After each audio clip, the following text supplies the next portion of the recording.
जय जगन्नाथ शुभ सकाळ आज हूँ 29 जानुआरी बुधवार आज दिन भरी अनेक गुरुत्वपूर्ण खबर आसी सुभद्रा आवेदन करथिले शीघ्र बैंक को जीवाई परामर्श दि जाइछि राज्यर अनेक कारखाना बसिबाकू जाउछि कृषि मानकु मिलिला क्षतिपूरण तेबे आसंतु आज दिनर 20टी बड़ खबर उपरे नजर पकाइबा वीडियो भल लागिले आपनक भल पाइबा स्वरूप गोटे गोटे लाइक निश्चित करदेबे एथिस आपण केउ जिल्लारु ई खबर देखुचंती कमेंट करी जणाई देबे आजिर प्रथम खबर ओडिसा रे निवेशर यथेष्ट संभावना रहिछि उत्कर्ष ओडिसा कनक्लेव रे प्रधानमंत्री उद्बोधन कहले 2025 जानुआरी यह मोर द्वितीय गस्त प्रवासी भारतीय कार्यक्रम रे जोग देइथिली राज्य सरकार एभली आयोजन को धन्यवाद जणाइछंती मोदी पूर्व तुलन में 6 गुणा अधिक शिल्पपति सामिल होइछंती इतिहास साक्षी अछि ग्लोबल ग्रोथ रे जेतेबेले भारतर अंश रहितिला सेतेबेले पूर्व भारतर गुरुत्वपूर्ण भूमिका रहितिला पूर्व भारत रे देशर बड़ बड़ इंडस्ट्रियल हब थिला ओडिशा साउथ ईस्ट एशिया रे हेबाकु थिबा ट्रेड रो प्रमुख सेंटर थिला यार प्राचीन पोर्ट भारत रे गेटवे थिला सेहिपरि कटक रो ऐतिहासिक बालीयात्रा कथा उठाइछंती प्रधानमंत्री ओडिशा रे आ सबुठारु बड़ व्यावसायिक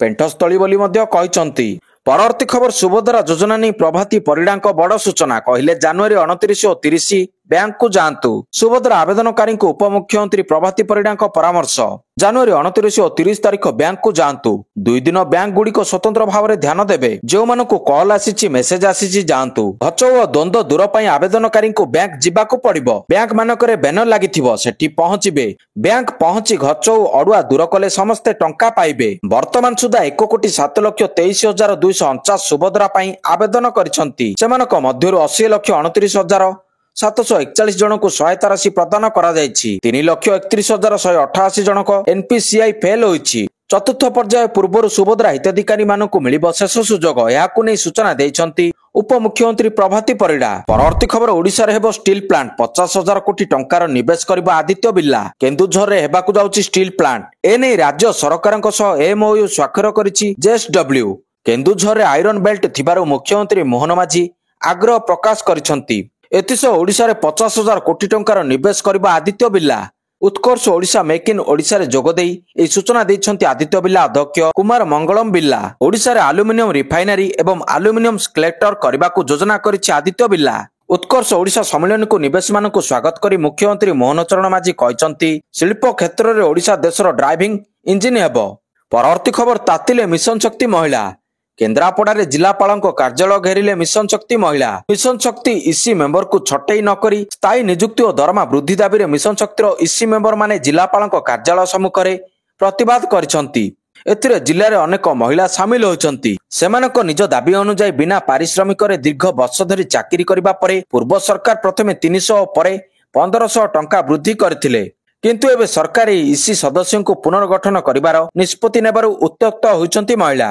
जिलापाल कार्यालय सम्मुख में यार विरोध कर प्रतिवाद करिसंती परवर्ती खबर हैदराबाद को एयरलिफ्ट हेले विश्वभूषण आंध्र प्रदेश पूर्वतन राज्यपाल तथा बीजेपी वरिष्ठ नेता विश्वभूषण हरिचंदन असुस्थ होइछंती तांको भुवनेश्वर हैदराबाद को एयरलिफ्ट करा जायतिबा नै सूचना मिलिछि हैदराबाद एक घरोई हॉस्पिटल को स्थानांतरित करा जायछि भुवनेश्वर एक घरोई हॉस्पिटल रे तांकर चिकित्सा चलीथिला गैस जनित समस्या असुस्थ पर चिकित्सा चलीछि निकट रे मुख्यमंत्री मोहन माझी मध्य तांको साक्षात करी विश्वभूषण को आशु आरोग्य कामना करथिले परवर्ती खबर पुरी रे पहुंचिला प्रथम पर्याय रथ काठ चलित रथ यात्रा पई पुरी रे पहुंचिछि प्रथम पर्याय रथ काठ नयागढ़ दशपल्ला रेंज रु आसीछि रथ काठ रथ निर्माण पई समुदाय 865 खंड काठर आवश्यकता रहितिबा बेले पूर्वरु श्रीमंदिर प्रशासन पाखरे बळका रहिछि 51 खंड काठ मोट 814 खंड असन धौरा एवं फासी काठर आवश्यकता रहिछि तेबे नयागढ़ दशपल्ला रेंज रु मंगलवार 3टी ट्रक रे पुरी रे आसी पहुंची जाइछि 101 खंड धौरा असन काठ एथिरे 53 खंड धौरा 48 खंड असन काठ रहिछि फेब्रुआरी 2 तारिख श्री पंचमी दिन विधि अनुसार श्रीमंदिर कार्यालय सम्मुख में रथ निर्माण पई 3टी रथ परवर्ती खबर चमकाई देला उत्कर्ष ओडिशा सम्मेलनी ओडिशा को छुटिला निवेश सुओ देश विदेश रु निवेशक आसिले कोटी कोटी निवेश पई एमओयू हेला उत्कर्ष ओडिशा सम्मेलनी ओडिशा को निवेश हब भाव में परिचय देला सम्मेलन प्रथम दिन में देश और विदेश बड़ बड़ शिल्पपति कोटी कोटी टंकार निवेश प्रतिश्रुति ओडिशा को शिल्प समृद्ध भाव में गढ़ी तोलिबाकू बल देइछि एबे सुधा विभिन्न शिल्प संस्था सह 54टी एमओयू स्वाक्षरित करिसंती राज्य सरकार प्रथम दिन में आदानी ग्रुप सर्वाधिक निवेश पई हाँ भरिछि 54टी एमओयू 4.5 लाख कोटी निवेश होइछि परवर्ती खबर असर रिपोर्ट रे पाठर असल चित्र प्राथमिक शिक्षा नहीं स्वेच्छासेवी संस्थार असर देइछि चिंताजनक रिपोर्ट पाठरे छात्र छात्री दुर्बल किंतु स्मार्टफोन व्यवहार ଓ ସୋସିଆଲ ମିଡିଆ ବ୍ୟବହାରରେ ଅଛନ୍ତି ଆଗୁଆ। ସେହିପରି ଡ୍ରପ୍ ଆଉଟ୍ କମିଥିଲେ ମଧ୍ୟ କମୁଛି ପାଠର ମାନ। ଅଧିକାଂଶ ତୃତୀୟ ଶ୍ରେଣୀ ପିଲା ଫେଡାଣ କରିପାରୁନାହାନ୍ତି। ଏପରିକି ପଞ୍ଚମ ଶ୍ରେଣୀ ପିଲା ଦ୍ୱିତୀୟ ଶ୍ରେଣୀ ପାଠ ପଢିବାକୁ ଅସମର୍ଥ ଅଛନ୍ତି। 30ଟି ଜିଲ୍ଲାରେ 900 ଗ୍ରାମରେ ପ୍ରାୟ 1800 ପିଲାଙ୍କୁ ନେଇ ସ୍ୱେଚ୍ଛାସେବୀ ସଂସ୍ଥା ଅସର କରିଥିବା ସର୍ଭେ ରିପୋର୍ଟ ଚିନ୍ତାଜନକ ଆସିଛି। ପରବର୍ତ୍ତୀ ଖବର, ନୂଆ ସରକାରଙ୍କ ନୂଆ ନିୟମ। ରାସନ କାର୍ଡରୁ ବାଦ ପଡିବେ ଗ୍ରାମରକ୍ଷୀ। ସରକାର ବଦଳିଲା, ନିୟମ ମଧ୍ୟ ବଦଳିଗଲା। ଏଣିକି ରାସନ କାର୍ଡ ପାଇବାରୁ ବଞ୍ଚିତ ହେବେ ଗ୍ରାମରକ୍ଷୀ। ମାସକୁ 1800 ଟଙ୍କା ଭତ୍ତା ପାଉଥିବା ଗ୍ରାମରକ୍ଷୀଙ୍କୁ ସରକାରୀ ଚାକିରି କହି ରାସନ କାର୍ଡ ରଦ୍ଦ କରିବାକୁ ଯୋଜନା କରିଛନ୍ତି ରାଜ୍ୟ ସରକାର। ନୂଆ ନିୟମ ଲାଗୁ ହେଲେ ରାସନ କାର୍ଡ ପାଇବାରୁ ବଞ୍ଚିତ ହୋଇପାରନ୍ତି 18,000 ଗ୍ରାମରକ୍ଷୀଙ୍କ ପରିବାର। ପରବର୍ତ୍ତୀ ଖବର, ସନାତନୀକୁ ନେଇ ଗୁଇନ୍ଦା ଚେତାବନୀ। ଫିଲ୍ମ ରିଲିଜ ପୂର୍ବରୁ ଚିଠି ଲେଖି ସରକାରଙ୍କୁ ଆଲର୍ଟ କଲା ଗୁଇନ୍ଦା ବିଭାଗ। ମୁମ୍ବାଇ ସେନ୍ସ ବୋର୍ଡରୁ ପାସ୍ ହେବା ପରେ ଓଡ଼ିଆ ଫିଲ୍ମ ସନାତନୀର ରିଲିଜକୁ ନେଇ ଉଠିଲାଣି ପ୍ରଶ୍ନ। ତେବେ ଆଗକୁ ସରକାର ଏନେଇ କଣ ନିଷ୍ପତ୍ତି ନେଉଛନ୍ତି ତା ଉପରେ ରହିଛି ନଜର। ଫେବୃଆରୀ 7ରେ ଓଡ଼ିଆ ଫିଲ୍ମ ସନାତନୀ କର୍ମ ହିଁ ଧର୍ମ ରିଲିଜ ହେବ। ତେବେ ଏହା ପୂର୍ବରୁ ସତର୍କ ହୋଇ ଉଠିଛି ଗୁଇନ୍ଦା ବିଭାଗ। ଏ ଫିଲ୍ମ ହଲ୍କୁ ଆସିଲେ ଆଇନ ଶୃଙ୍ଖଳା ପରିସ୍ଥିତି ସୃଷ୍ଟି ହେବା ନେଇ ଆଶଙ୍କା ଥିବା କହି ସରକାରଙ୍କୁ ଆଲର୍ଟ କରିଛି ଗୁଇନ୍ଦା ବିଭାଗ। ଧର୍ମାନ୍ତରୀକରଣ କାହାଣୀକୁ ନେଇ ପର୍ଯ୍ୟବେସିତ ଏ ଫିଲ୍ମକୁ ନେଇ ନିର୍ଦ୍ଦିଷ୍ଟ ସମ୍ପ୍ରଦାୟ ଆପତ୍ତି ଉଠାଇଛନ୍ତି ଏବଂ ଏହା ସାମ୍ପ୍ରଦାୟିକ ଉତ୍ତେଜନା ସୃଷ୍ଟି କରିବ ବୋଲି ଆଭାସ ପାଇଛି ଗୁଇନ୍ଦା ବିଭାଗ। ପରବର୍ତ୍ତୀ ଖବର, ଅଡୁଆରେ ତେଲେଙ୍ଗାନା ମୁଖ୍ୟମନ୍ତ୍ରୀ। ପ୍ରଧାନମନ୍ତ୍ରୀଙ୍କୁ ମୁଖ୍ୟମନ୍ତ୍ରୀଙ୍କ ବିବାଦୀୟ ଟିପ୍ପଣୀ। ତେଲେଙ୍ଗାନା ମୁଖ୍ୟମନ୍ତ୍ରୀ ରେବନ୍ତ ରେଡ୍ଡି ପୁଣି ଥରେ ବିବାଦରେ ପଡ଼ିଛନ୍ତି। ଏଥରକ ମୋଦିଙ୍କୁ ତାନାଶାହୀ ମୋଗଲ ଶାସକ ଗଜନୀ ସହ ତୁଳନା କରିବା ପରେ ସମାଲୋଚନାର ଶିକାର ହୋଇଛନ୍ତି ରେବନ୍ତ। ଜୟ ବାପୁ ଜୟ ଭୀମ ଜୟ ସମ୍ବିଧାନ ରାଲିରେ ମୋଦିଙ୍କୁ ଗଜନୀଙ୍କ ସହ ତୁଳନା କରିଥିଲେ ଓ କହିଥିଲେ ଦେଶର ସମ୍ବିଧାନ ବଦଳାଇ ସଂରକ୍ଷଣ ରଦ୍ଦ କରି ଦେଶର ବିକାଶରେ ବାଧା ସାଜୁଛନ୍ତି ପ୍ରଧାନମନ୍ତ୍ରୀ। ଏମାନଙ୍କୁ ହରାଇବାକୁ ଜନତାଙ୍କ ସିପାହୀ ସାଜିଛନ୍ତି ରାହୁଲ ଗାନ୍ଧୀ। ସେପଟେ ବିବାଦୀୟ ଟିପ୍ପଣୀ ପାଇଁ କଂଗ୍ରେସଠୁ କ୍ଷମା ଦାବି କରିଛି ପ୍ରଦେଶ ବିଜେପି। ପରବର୍ତ୍ତୀ ଖବର, ଦିଲ୍ଲୀ ନିର୍ବାଚନ ପାଇଁ ସରଗରମ ରାଜନୀତି। ଆସନ୍ତା ସପ୍ତାହରେ ପଡ଼ିବ ଆଉ ଏବେଠାରୁ ସରଗରମ ହେଲାଣି ପ୍ରଚାର ମଇଦାନ। ହେଭିୱେଟ୍ ପ୍ରଚାରକଙ୍କୁ ଦଳମାନେ ପ୍ରଚାର ମଇଦାନକୁ ଓହ୍ଲାଇ ଭୋଟ ମାଗୁଛନ୍ତି। ସାଂସଦ ବିଧାୟକ ମୁଖ୍ୟମନ୍ତ୍ରୀ ପ୍ରଚାର ମଙ୍ଗ ସମ୍ଭାଳିଛନ୍ତି।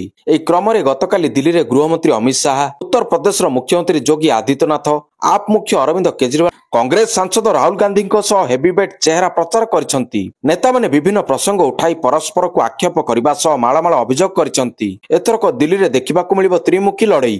ବିଜେପି, କଂଗ୍ରେସ ଓ ଆପ୍ ଲଢ଼େଇ ରୋଚକ ହେବ। ଫେବୃଆରୀ 5ରେ ପଡ଼ିବ ଭୋଟ ଓ 8ରେ ଗଣତି ହେବ।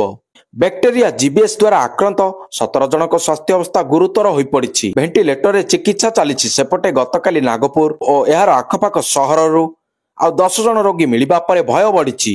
ମହାରାଷ୍ଟ୍ରରେ 130 ଜଣ ଆକ୍ରାନ୍ତଙ୍କ ମଧ୍ୟରୁ ଜଣଙ୍କର ମୃତ୍ୟୁ ଘଟିଛି। ମହାରାଷ୍ଟ୍ରରେ ମାଡ଼ିବାରେ ଲାଗିଛି ନୂଆ ରୋଗ, ଯାହା ବର୍ତ୍ତମାନ ଚିନ୍ତାର ବିଷୟ ପାଲଟି ଯାଇଛି। ପରବର୍ତ୍ତୀ ଖବର, ମନ୍ତ୍ରୀଙ୍କ ଜିଲ୍ଲାରେ ମିଲରଙ୍କ ମନମାନି, ଖୋଲୁନାହିଁ ମଣ୍ଡି, ଉଠୁନି ଧାନ। ମନ୍ତ୍ରୀ ଅଫିସରଙ୍କ ମଧ୍ୟରେ ବିବାଦ ଯୋଗୁଁ ଢେଙ୍କାନାଳ ଜିଲ୍ଲାରେ ଧାନ କିଣା ଠପ୍ ହୋଇଯାଇଛି। ଧାନ କିଣା ପ୍ରକ୍ରିୟାରୁ ମିଲରମାନେ ଓହରି ଯାଇ ଏଫଏକ୍ୟୁ ଧାନ ନ ଦେଲେ ନେବୁ ନାହିଁ ବୋଲି କହିଛନ୍ତି। ସେପଟେ ଧାନ ବିକା ନେଇ ଟୋକେନ୍ ତାରିଖ ସରିଯାଉଥିବା ବେଳେ ଚାଷୀ ଚିନ୍ତାରେ ପଡ଼ିଛନ୍ତି।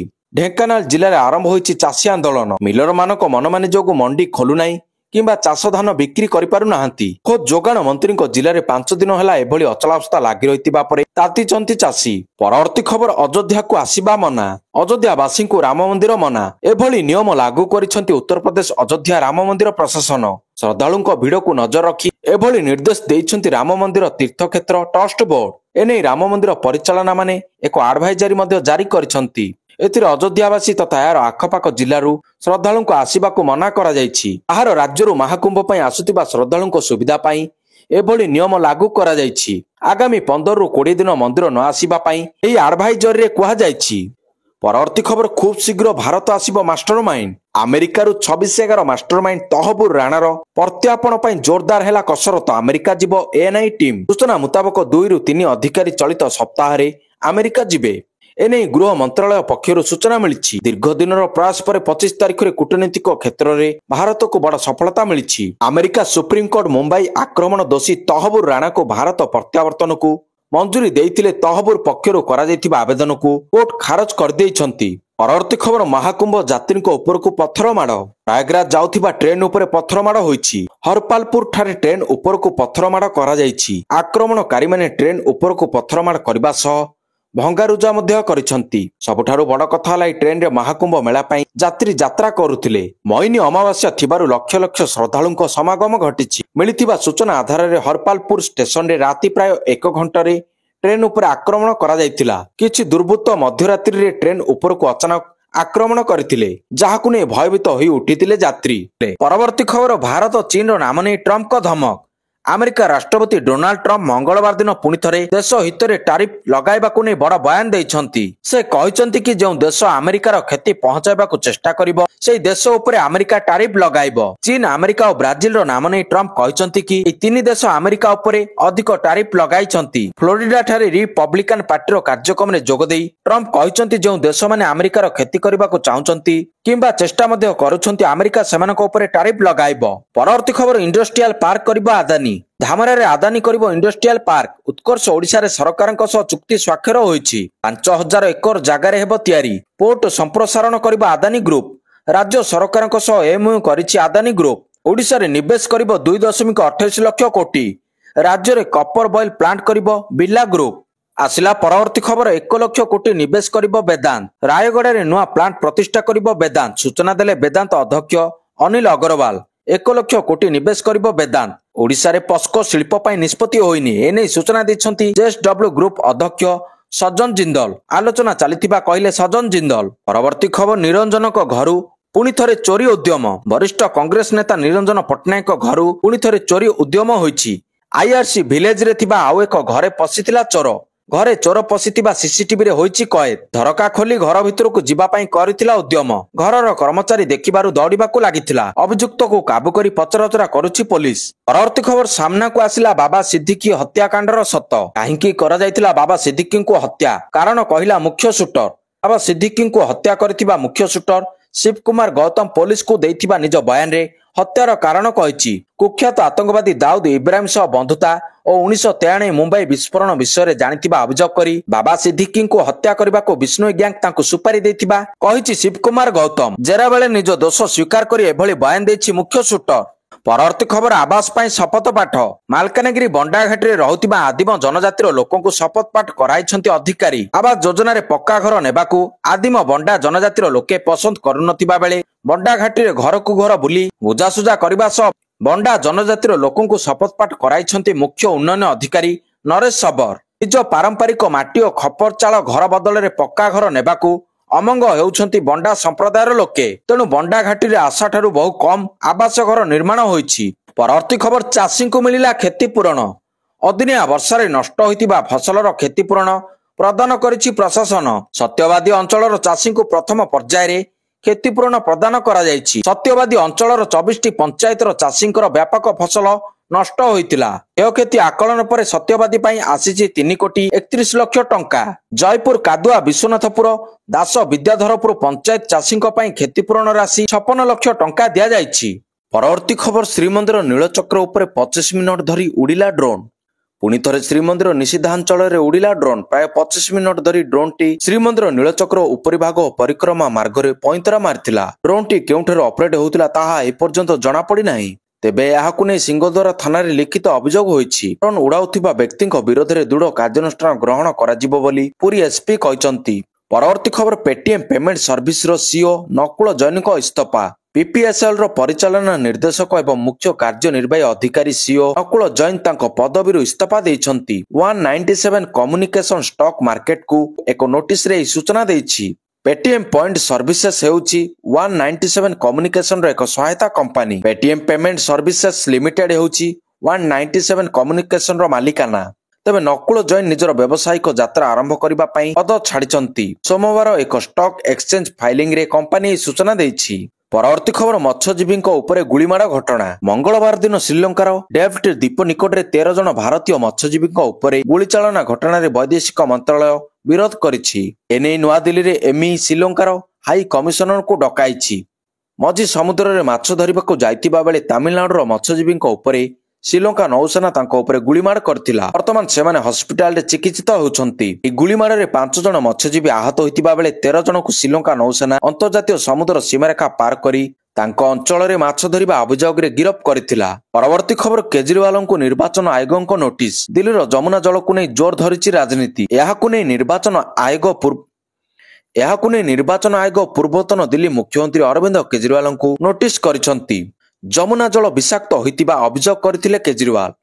ନିର୍ବାଚନ ଆୟୋଗ କେଜରିୱାଲଙ୍କୁ ତାଙ୍କ ଅଭିଯୋଗ ସମ୍ପର୍କରେ ପ୍ରମାଣ ଦେବାକୁ କହିଛନ୍ତି। ନିର୍ବାଚନ ଆୟୋଗ କେଜରିୱାଲଙ୍କୁ ତାଙ୍କ ଅଭିଯୋଗ ସମ୍ପର୍କରେ ପ୍ରମାଣ ଦେବା ପାଇଁ କହିଛନ୍ତି। କେବଳ ଏତିକି ନୁହେଁ, ନିର୍ବାଚନ ଆୟୋଗ କହିଛନ୍ତି ଯେ ଯଦି ଅରବିନ୍ଦ କେଜରିୱାଲ କୌଣସି ଠୋସ୍ ତଥ୍ୟ ଏବଂ ଉତ୍ତର ନ ଦିଅନ୍ତି ତେବେ ତାଙ୍କ ବିରୋଧରେ ଏକ ନିର୍ଦ୍ଦେଶନାମା ଜାରି କରାଯିବ। ପରବର୍ତ୍ତୀ ଖବର, ଭାରତ ଏବଂ ଇଂଲଣ୍ଡ ମଧ୍ୟରେ ଚାଲିଥିବା ତୃତୀୟ ଟି20 ମ୍ୟାଚରେ ଇଂଲଣ୍ଡ ବିଜୟ ହୋଇଛି। ଇଂଲଣ୍ଡ 26 ରନରେ ବିଜୟ ହୋଇଛି। ପ୍ରଥମେ ବ୍ୟାଟିଂ କରି ଇଂଲଣ୍ଡ 171 ରନରେ 9ଟି ୱିକେଟ୍ ହରାଇଥିବା ବେଳେ କିନ୍ତୁ ମାତ୍ର ଭାରତୀୟ ଦଳ 145 ରନ୍ କରିବାରେ ସମର୍ଥ ହୋଇଥିଲା। ଦର୍ଶକ ବନ୍ଧୁ, ଏହା ଥିଲା ଆଜି ଦିନର କିଛି ମୁଖ୍ୟ ଖବର। ଯଦି ଏହି ଖବର ଆପଣମାନଙ୍କୁ ଭଲ ଲାଗିଥାଏ ତାହେଲେ ଭିଡ଼ିଓକୁ ବହୁମାତ୍ରାରେ ସେୟାର କରିବେ। ଧନ୍ୟବାଦ।